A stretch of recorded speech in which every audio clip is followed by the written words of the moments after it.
Avrupa'da bildiğiniz üzere göçmen krizi bitmek bilmiyor. Çünkü Avrupa ihtiyacı olmasına rağmen düzensiz göçmen kabul etmiyor. Yani diyor ki ben diyor elma seçer gibi seçeceğim, alacağım, okula göndereceğim. Hangi meslekte ihtiyaç varsa bunlara yönlendireceğim diyor. Onun haricinde ne benim kapıma gelin diyor, ne de önümden geçin diyor. Alayınızı sınır dışı ederiz diyor. Şimdi işin içerisinde Türkiye'nin de bulunduğu Avrupa'da çok büyük bir göçmen krizi yaşanıyor arkadaşlar. Nedir bu? Belarus ve Polonya sınırında şu anda Avrupa tarihinin belki de en büyük krizlerinden, göçmen krizlerinden bir tanesi mevcut. Belarus'a dünyanın pek çok yerinden giden binlerce, başta Suriyeli, Iraklı ve Yemenli olmak üzere mülteciler, göçmenler Polonya'ya giriyor. Belarus çünkü kapıları açmış vaziyette. Kardeşim diyor, o da kendisine göre haklı. Ben bu kadar mülteciyi nasıl barındırayım diyor. Polonya'ya geçiyorlar. Polonya'da şu anda orayı kapattı ama dağlardan, taşlardan bir şekilde mülteci, göçmen, insan bu yani gidiyor. Biliyorsunuz Avrupa'da şu anda kış şartları hakim. Son bir ay içerisinde 10 tane mülteci de hayatını kaybetti. Şimdi akın akın insanlar Belarus üzerinden Polonya, oradan da başta Almanya olmak üzere Avrupa'nın diğer ülkelerine yayılınca Avrupa Birliği ayaklandı. Önce Belarus'a saldırdılar. Dediler ki kapat kardeşim, alma kardeşim. Belarus'un başındaki Cumhurbaşkanı da Lukashenko çıktı. Dedi ki kardeşim dedi, bu insanların amacı bize gelmek değil ki, ben zaten bunları barındıramam. Bunlar durmuyorlar zaten dedi. Hepsinin hedefi Avrupa'nın diğer ülkeleri, başta Almanya olmak üzere. Sonra Avrupa Birliği bu göçmenlerin rotasını inceledi. Irak, Yemen ve Suriyelilerin Belarus'a Türkiye üzerinden uçaklarla gittiğini belirledi. Ve Türkiye'ye bir baskı yaptı. Dedi ki bu uçuşları durdur. Şimdi devamına geleceğim. Olay anlaşılsın diye takip eden izleyiciler mutlaka biliyorlardır. Konuya herkesin vakıf olması için kısaca anlattım bu krizin ne olduğunu. Türkiye'de yaklaşık 10 milyon arkadaşlar göçmen mülteci var. Değil mi? Suriyelisi, Iraklısı, İranlısı, Afganı, Pakistan'ı, Filipinli ne varsa, nerede sorunlu ülke varsa hepsi Türkiye'de. Onların insanları Türkiye'de. Türkiye'nin ekonomik durumu belli. Kapasitesi belli. Ona rağmen Avrupa Birliği ve Sayın Merkel diyor ki bize sakın ola ki bir tane dahi göçmen mülteci gönderme diyor. Şimdi Belarus'a aynısını söylediler. Dediler ki bak Polonya üzerinden sınırını kapat. Bunları ne yaparsan yap yeter ki bize gönderme dediler. Arkadaşlar ben Türkiye'deki ana vatanımızdaki yaklaşık 10 milyon mültecinin Avrupa'ya gönderilmesi taraftarıyım. Bunu defalarca anlattım. Niye? Çünkü Türkiye'nin kapasitesi yok arkadaşlar. Ekonomisi belli. 17 milyon kendi işsizi var. Vatandaşına iş bulamazken 10 milyon daha göçmene bakamaz. Sakın beni yanlış anlamayın. Ben ırkçılık ya da göçmen düşmanlığı falan yapmıyorum. Sadece ana vatanımdaki insanların iş, aş bulmakta zorlanırken bir de başka ülkelerin insanlarına İş bulamayacaklarını söylüyorum. Keşke ülkemin, ana vatanımın ekonomisi Almanya gibi olsa, Fransa gibi olsa, Hollanda gibi bu kadar büyük olsa, keşke o insanlara bakabilse. Ama böyle bir şey yok. Kendimizi dev aynasında görmenin de anlamı yok. Bizim durumumuz bu. İhtiyacımız olan parayı biz, ekonomiyi sadece kendi vatandaşlarımız için kullanalım diyorum. Bu ırkçılık değil, düşmanlık değil. Şimdi yine birileri yorumlarda görüyorum arkadaşlar. Diyorlar ki bana bu insanların üzerine bombalar yağıyordu. İşte kaçmak gelmek zorunda kaldılar. Biliyorum arkadaş. Gelsinler baş göz üzerine Türkiye'ye gitsinler. Türkiye'deki insanlar bunları zaten misafir ediyorlar. Türkiye ediyor. Kamplar, iş, para her şeyi yapıyor Türkiye. Kendi imkanları doğrultusunda. Ben bir şey demiyorum ama diyorum ki şu anda Türkiye'de yaklaşık sadece 3,5 milyon Suriyeli var. Sadece Suriyeli. Almanya'da 650 bin. Geçen saydım, tek tek ülkeleri saydım. Fransa 20 bin. İsveç 60 bin. Öbürü bilmem 20 bin. Avrupa'nın tamamında Türkiye'deki kadar göçmen yok. Bu adil mi? Adaletli mi? Bu mu insan hakları? Bu mu sizin müttefikiniz olan Türkiye'ye layık gördüğünüz? Şimdi de Belarus'a yapıyorlar. Ben şunu söylüyorum. Diyorum ki zaten arkadaşlar bu göçmenlerin çoğu Türkiye'de kalmak istemiyorlar. Hepsi başta Almanya olmak üzere Avrupa'nın değişik ülkelerine gelmek istiyorlar. Belarus'ta da ayrı. Belarus'ta ekmek mi var kardeşim? Niye gidiyorlar bunlar Belarus'a? Almanya'ya, Fransa'ya, diğer Avrupa ülkelerine gitmek için. Belarus'ta diyor ki kardeşim yeter diyor.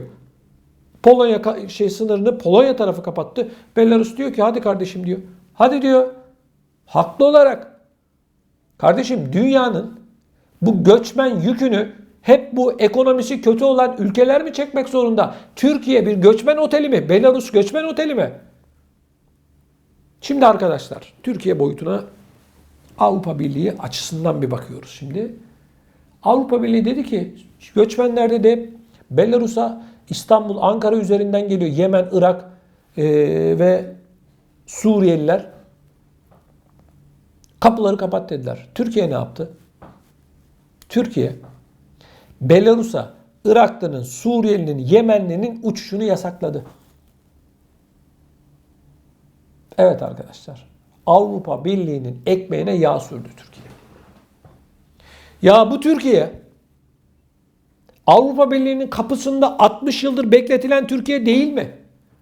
Ya bu Türkiye sürekli oyalanan ülke değil mi arkadaşlar? Avrupa Birliği'nin yaptırım kararı almasından çekinen bizim ana vatanımız kapıları kapattı. Ya aç kardeşim kapıları. Aç. Gitsinler bunlar. Gitsinler. Belarus'a, Belarus'tan da Polonya'ya, oradan Almanya, Fransa. Nereye giderseler gitsinler kardeşim. Bu insanlar zaten Türkiye'de kalmak istemiyor ki. Diyeceksin Avrupa Birliği'ne kardeşim. Biz bu kadar insanı, 10 milyon insanı zorla tutabilir miyiz? Hangi güç, hangi ordu karşısında durabilir? Diyeceksin. Bana ne diyeceksin? Bu adamların, bu Suriyelilerin, Iraklı'nın, Yemenli'nin ülkesinde siz bir sürü olaylar çıkartırken bu ülkelerin yeraltı kaynaklarını çalıp Avrupa'ya götürürken olaylar ülkeleri petrollerin üzerine çökerken düşünmediğinizde ben mi düşündüm diyeceksiniz. Bu kadar basit. Arkadaşlar Türkiye uçuşları yasakladı. Bu Yemen, Irak ve Suriyelilerin Belarus'a gitmesini şu anda yasaklamış vaziyette. Avrupa Komisyonu Başkanı çıkmış. Van der Leyen midir nedir? Tweet atıyor. Diyor ki Türkiye'yi tebrik ediyoruz diyor. Allah Allah. Türkiye'yi tebrik ettiler. Bütün sorunlar bitti arkadaşlar. Arkadaşlar bu işin tek bir yolu var. Türkiye'nin açık kapı politikası uygulaması. Türkiye o zaman Avrupa Birliği'ne de girer. Vize serbestliğini de alır. Onun haricinde başka bir yol, yöntem yok. Beni takip edenler bilir. Ben bunu gırtlağımın patlattana kadar anlattım. Dedim ki Türkiye'nin Avrupa Birliği'ne girmek gibi niyeti varsa ki var. Girmeli bana göre de. Kardeşim açacaksın kapıları. Yunanistan nüfusu kadar 10 milyon göçmen aslanlar gibi gidecekler Yunanistan'a. Oradan başta Almanya, Fransa, Hollanda, İsveç, ne kadar Avrupa Birliği ülkesi, Avrupa ülkesi varsa hepsine gidecekler. Türkiye yoksa ağzıyla kuş tutsa ne Avrupa Birliği'ni alırlar ne de önünden geçirirler. 60 yıldır bizim ağzımıza bir parça bal sürüyorlar, oyalıyorlar. Size vize serbestliği vereceğiz, size işte şöyle yapacağız, böyle yapacağız. Hatice'ye değil, ne yapıyoruz? Neticeye bakıyoruz. Ortada bir adım dahi atılmış adım yok. Bakın Belarus'un Cumhurbaşkanı Lukashenko ne diyor? Bak çok çok önemli.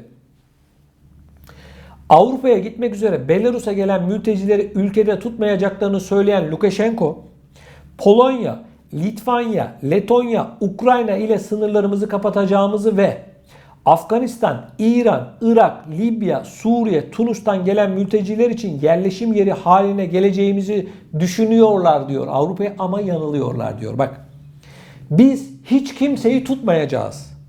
Onlar bize gelmiyorlar. Aydınlanmış, sıcak, rahat Avrupa'ya gidiyorlar diyor. Bak çok güzel bir açıklama yapmış. Diyor ki bizde iş yok bunlar. Ayrılanmış Avrupa dalga geçiyor Avrupa'yla. Sıcak Avrupa dalga geçiyor. Diyor bizim ülkemiz soğuk sıcak yere gitsinler diyor. Rahat Avrupa'ya gidiyorlar diyor. Lukashenko Belarus'ta Cumhurbaşkanı, biliyorsunuz onun seçimiyle de ilgili pek çok konu vardı. Kendisi Rusya yanlısı, Avrupa Birliği de onun gitmesini istiyor. Bir de böyle bir durum var arkadaşlar. Yani dengeler var. Lukashenko Rusya'nın, Putin'in adamı. Seçimde pek çok muamma oldu, karışıklık oldu. Sonra dediler ki Avrupa Birliği bastırdı. Lukashenko'yu dedi ki görevi bırakmalısın, istifa etmelisin, özgür, hür seçim olmalı diye. Baktılar gönderemediler bu adamı. Şimdi dalına mülteciyle binmeye başladılar. Şimdi arkadaşlar ben şunu söylüyorum. Türkiye'nin bu Irak, Suriye, Yemenlileri Belarus'a uçuş yasağı getirmesini doğru bulmuyorum. Derhal kapıları açması gerekiyor. Hatta Belarusluya, düzeltiyorum, Iraklıya, Suriyeli, Tunus, Yemen ne kadar Türkiye'de olup da Belarus'a gitmek isteyen göçmen, mülteci varsa uçak fiyatını da %50 indirim yapmalı. Türk Hava Yolları ve özel hava yolları %50 indirim yapmalı ki bu insanlar daha çok Avrupa'ya gelsinler. Bak ben yönetici olsam bunu yaparım. Avrupa Birliği yok yaptırım yapacakmış, yok onu yapacakmış, yok bunu yapacak. Avrupa Birliği'nden dost olur mu kardeşim? Doğu Akdeniz'de, mavi vatanımızda doğalgaz, petrol aramamıza, kendi ekonomik münhasır bölgemizde, kendi bölgemizde, karasularımızda arkadaşlar bize ait olan doğalgaz, petrolü çıkarmamıza izin vermeyen Avrupa. Şimdi uçuşları yasakladın diye madalya mı takacak sana? Şimdi kapıları kapattın, bu Tunuslusu, Faslısı, Suriyelisi, Iraklısı bilmem nesi gitmeyecek de Türkiye'nin başı göğe mi erecek? Türkiye'de yaşayan vatandaşlarımızın cebine para mı girecek? Bu işten bu insanların ne menfaati var? Hazır Avrupa Birliği gelmiş. Çok özür dilerim sizlerden. Hazır kucakta açacaksın kapıları, göndereceksin.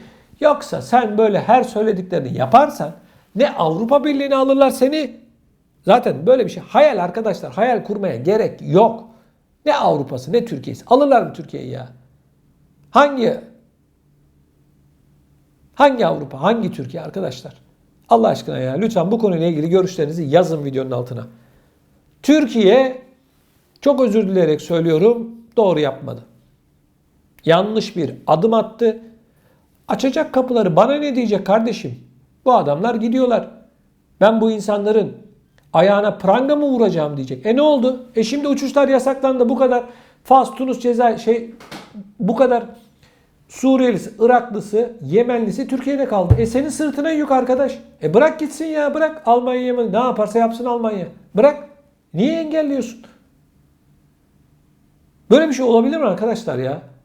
Yaptırım kararı alınmasından çekinen Türkiye engelledi. Bakın. Size şimdi Alman basınında yer alan bir haberi vereceğim. Bakın. Alman basını bu kararla ilgili ne diyor? Türkiye resmi olarak Irak, Suriye ve Yemen vatandaşlarının Türkiye'den hava yoluyla Belarus'a gitmesini durdurdu. Alman tabloid gazetesi Bild ise Türkiye 180 derece fikir değiştirdi. Yani geri vites yaptı, yorumunu yaptı. Almanya'nın Bild gazetesi. Belarus-Polonya sınırında yaşanan mülteci krizi devam ederken Türkiye'nin Irak, Suriye ve Yemen vatandaşlarının uçakla Belarus'a gitmesini engelleme kararı Alman basınına yansıdı. Bild, Türkiye'nin aldığı karara geniş yer vererek mültecilerin İstanbul rotası kapandı dendi. Cumhurbaşkanı Erdoğan ile Belarus lideri Lukashenko'nun bir arada oldukları fotoğrafı yayınlayan gazete, mültecilerin yarısından fazlasının İstanbul'dan Belarus'un başkenti Minsk'e uçuşlarla geldiği tahmin ediliyor. Türkiye'den 180 derece dönüş, Erdoğan mültecilerin ana rotasını kapattı ifadesine yer verdi. Bild gazetesi şöyle bir yorum getiriyor. Diyor ki, daha kolay açıklamak için Türkiye hükümetinin aldığı basit bir siyasi karar ile Belarus'a giden mültecilerin ana rotası kapatıldı. Görünüşe göre son günlerde Cumhurbaşkanı Erdoğan'a Avrupa'dan siyasi baskılarında bir etkisi oldu deniliyor. Türkiye ile Belarus arasında haftada 14 Türk Hava Yolu ve 16 Belavia, Belarus'un havayolu uçuşu olduğunu kaydeden Bild gazetesi, Irak, Yemen vatandaşlarının ve Suriye vatandaşlarının Minsk'e gitmek için bu uçuşları tercih ettiğini söyledi. Gazete mültecilerin Şam'dan Minsk'e gitmeye başladığını da yazdı.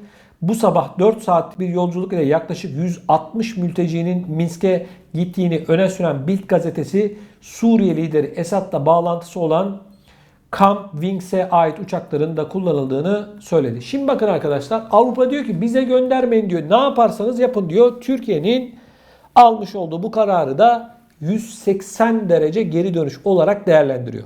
Siz bu konuyla ilgili ne düşünüyorsunuz? Sizden ricam lütfen videonun altına yazın. Bunun yanı sıra bu yayınlarımızda eğer beğendiyseniz bir like atmanızı, beğenmenizi sizlerden bekliyorum ve kanalımıza abone olmanızı da hasreten sizlerden rica ediyorum.